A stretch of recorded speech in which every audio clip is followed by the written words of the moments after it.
What is up, everybody? Walt Key here. Welcome back to my channel. Thanks for jumping in.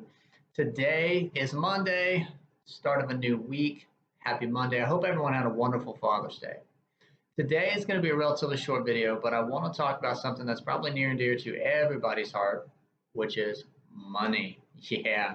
So normally I'm talking about either cryptocurrency or real estate, and I'm analyzing a particular investment. I'm telling you about trends and analysis and all these other things. But I want to kind of take it back to the basics today and talk a little bit about how do you get from not having money to having money that you can then invest. Because if you don't have money to budget, pay the bills, put a little money in savings for a rainy day, take care of the family, obviously you never get to the point of actively investing in some of those other things that we talk about on the channel. And whether it's stocks, bonds, mutual funds, real estate, cryptocurrency, you need to have a good financial foundation before you can dive into those investments. So I'm going to tell you a little story today about a guy who used to be this little kid named Walt Key, and he did not have money. And so I'm going to talk a little bit about how I went from literally no money, very poor family upbringing, to where I'm at now. And I'm by no means rich. I'm not uber wealthy. I don't have a 60-foot yacht out on the Caribbean or anything crazy like that. I still work for a living, primarily because I love what I do, helping people in real estate and in finance. But I'm still trying to accomplish all of my goals. I'm still setting new goals as I accomplish my current goals. And I hope you're doing the same. So let me back up the history about 30 years, give or take. And here's this 10-year-old boy who has never been homeless, thankfully, but has had to share a small home with dozens of other people in rental situations that were, let's just say, less than ideal in terms of upbringing. Parents that were not well off, a mom who worked minimum wage, the history of our upbringing because that's all she could do, doing the best she could, but it just wasn't setting a financial foundation for success. I remember in elementary school being embarrassed in gym class because they would lay us all out down on the gym floor, and you'd have to put your legs out in front of you and you'd have to stretch. Right? It was just part of gym classes. They teach you how to stretch, and I didn't mind the stretching part, but I was embarrassed by doing it because I didn't want anyone to see the Sharpie writing on the soles of my shoes that said 50 cents, because that pair of shoes that I was wearing was what someone had donated to Goodwill, and they were now mine at the cost of 50 cents. And I would wear those shoes the entire school year, hand me down shoes. That's kind of the upbringing I grew up in. I remember living in one particular house that we were renting from the slumlord in the city center of Springfield, Missouri. It literally didn't have a back door. It had a screen door. It had no physical closed back door. And that same house, some random arsonist thought it would be cool to go set fires to all the houses on that street. And thankfully, it was the other side of the street. So we never set fire to the house that we were living in. But I remember as a young kid waking up every night for almost a week straight at about 2 or 3 o'clock in the morning to the fire trucks directly across the street from us, putting out the flames of the homes that this arsonist was setting on fire.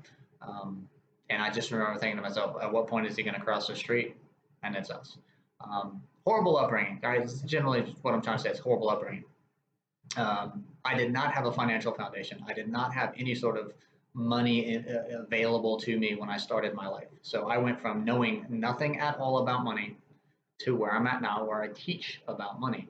And the transition from that is nothing short of astonishing, in my opinion, because I made all of the mistakes that you can possibly make in finance.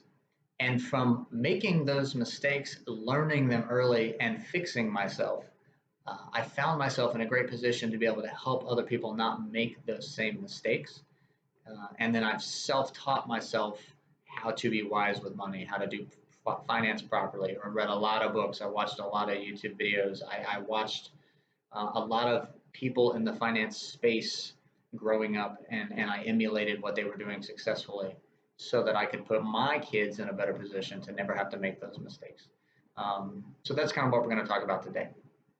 Generally speaking, you have to lay the proper foundation. Nobody can just wake up one day and say, I'm going to go invest money and be a millionaire. You just can't, right? You have to lay the foundation of personal finance before you can dive into those investments. And if you skip that step, you are dooming yourself to failure. And unfortunately, what will happen is you'll fail on a much larger scale because you will have done it the wrong way. So let's break it back to super basics here. Step number one, the very first thing you have to do in the finance world for your family is have a written budget. You have to have your numbers on paper, following those to the T, so that whatever goal you have, you're working towards it financially. I used to take a 1 page, 8.5 by 11 printout of a spreadsheet that would track all of my income, all of my expenses, all of my debts, and break it all down for me. And then underneath those, I would write in specific goals that I was trying to accomplish. What that did for me, I would print that and I would post it on my refrigerator. It forced me to look at it every single day, multiple times a day, and it reminded me constantly of the goals I was trying to achieve and where I was trying to get financially. There was a point in my life where I had a very large 6 figure sum of debt. And I'm not talking like a mortgage that caused me to be, it's easy to have a mortgage in the 6 figure range, right? I'm talking about just consumer debt, credit cards, car payments, personal loans, etc., was in the high 6 figures and then some range. And that was not going to lead my family into any sort of wealth or any sort of comfort. And so I finally woke up and said, we got to do something about this. And so we learned to do it the right way. We got on a written budget. We worked very hard. We paid off all of our consumer debt. It did not take as long as you might think. When you put that written plan together and you are focused intently on accomplishing your goal, it actually takes a lot less time than you might think. And it is a wild transformation at the other end, because then you realize all of your income that you were giving away to creditors is now yours to save, to invest, to pour back into your community, into your church family, into your children's future. So it really is a wild transformation. So step number one, write a written budget. Look at your income, what is actually coming in every single month. If you've got a W-2 paying job, what's your pay stubs say? If you're working a side hustle, if you're doing Uber, if you're doing DoorDash, if you're doing whatever you might be doing, if your wife is doing a Tupperware business or a Scentsy or a side hustle, all of that money that's coming in goes on paper in the income. Then you've got to track your expenses, right? And that's hard for some people, but you got to be diligent about it, because if you don't really know what you're spending your money on, you can't see where you can trim down and put more focus on the debt. So every single receipt, every gas bill, every McDonald's, every Walmart, every Amazon Prime, track those dollars very carefully for a good month or two straight, so that when you write your budget, your expenses are fine tuned and you know exactly, you can look at it, it'll stare you in the face. And you'll say, I spent $270 a month on Amazon Prime. We spent $68 this month eating out, fast food. Do we really need to do these things, or do we want to focus those dollars towards our debt to put ourselves in a position to have a better financial future?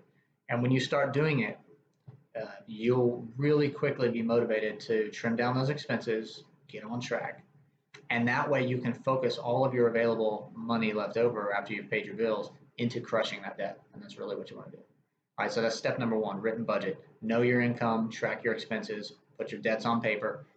Order your debts smallest to largest. This is kind of a Dave Ramsey baby step scenario, right? There's a couple different ways that you can do this. Some people will tell you if you pay off the highest interest rate first, you technically save the most money.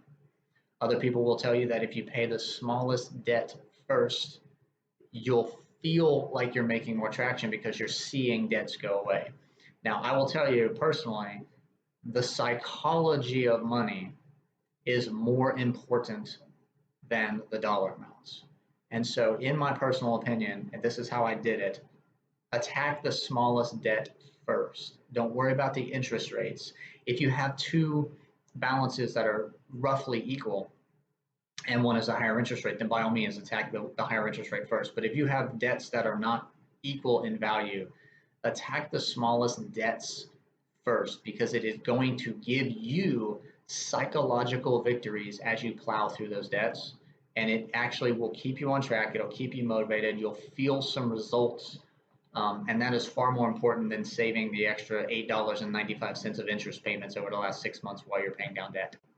Take the psychological wins, kill those smallest debts first, and then roll those debt payments into the next biggest debt and just keep doing that until they're all gone. That's how you win at this debt game. Personal loans, car payments, credit cards, any consumer debt, get that stuff out of your life. It doesn't help you in any way. It crimps your income flow, right? It takes all of your money that you're working so hard to make and it throws it out the window, and you can't use your income then to save and invest and build a better future. So you need your income. That is your greatest wealth building tool. Quit giving it away to debt. Be disciplined, pay off that debt, and then start using your money for what you want. That's how that works. Once you've crushed the debt, before you start putting money into investments, have a little bit of money set aside just for a rainy day. It doesn't have to be a ton of money, but have some buffer between you and the bank account, right? Saying zero. That can be 3 months of living expenses if you've got a stable job and you're sure your income is going to keep flowing. Maybe that's 6 months of living expenses if you have a job where at any given turn of the economy, I might get fired. But somewhere in that realm of 3 to 6 months of your living expenses is the right dollar amount to have sitting in a rainy day fund, just standard savings account. You're not going to get rich on that. You're not going to make a ton of money on that. But in the event something happens in your life, you'll have something to fall back on temporarily. And that way you're not cashing out your retirement fund that you've been working so hard in the last 6 months to start building, and now you've got to suck it all back out for an emergency, and you've lost all that traction, et cetera, et cetera. So 3 to 6 months of living expenses in a savings account before you start making those investments. Then, and only then, can you decide for yourself what investments am I comfortable making? And there's a wide spectrum, right? We've talked on this channel about real estate. We've talked about cryptocurrencies. We've talked about mutual funds, the stock market, etc. There's no right or wrong answer there. It's about your comfort level. What are you familiar with? If you are not familiar with any investments, if you don't know the ins and outs of how the real estate market works, if you don't know how stock market works, if you're not familiar with what a mutual fund is, learn about those things before you put any money into them. Find a good advisor, be it a mutual fund manager, a trusted real estate agent, someone who's been doing what you now want to do, and learn for yourself how those investments work and put the money where you are comfortable assuming the risk to get the returns.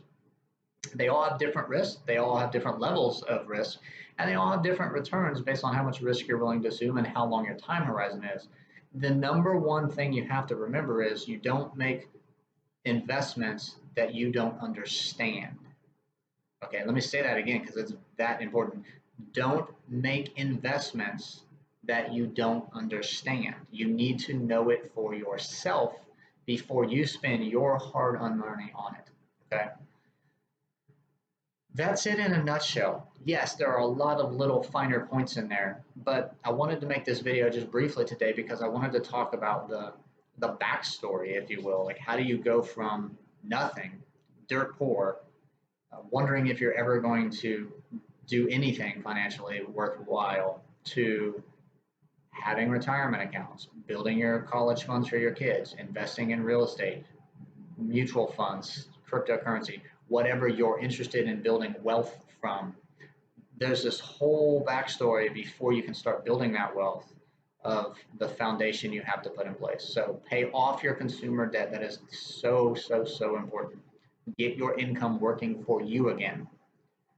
Have that written budget so that you know where your money's going and you can adjust and you can focus that money intently on the debt. Then have the savings set aside for a rainy day so that you don't have to nuke your investments once you start making them to cover a short-term emergency or life event that might pop up. Then and only then do you start putting money into investments that you know, understand, and are comfortable with. And if you have any questions about various investments, what they are, if you have questions about how to write a proper budget for that matter, if you have questions about how to prioritize what debts to pay off, hit me up. I will happily help you out for exactly $0. I will give you every bit of guidance and advice that I wish I had when I started my journey. Drop a comment, reach out to me. I will happily help you put your steps in place to get you where you want to be. Happy Monday again. I hope everyone had a wonderful Father's Day weekend. Going to keep this one short, so I'm going to wrap it up now. Have a blessed week. Hit me up if you have any questions at all. Let's get out there and make some money.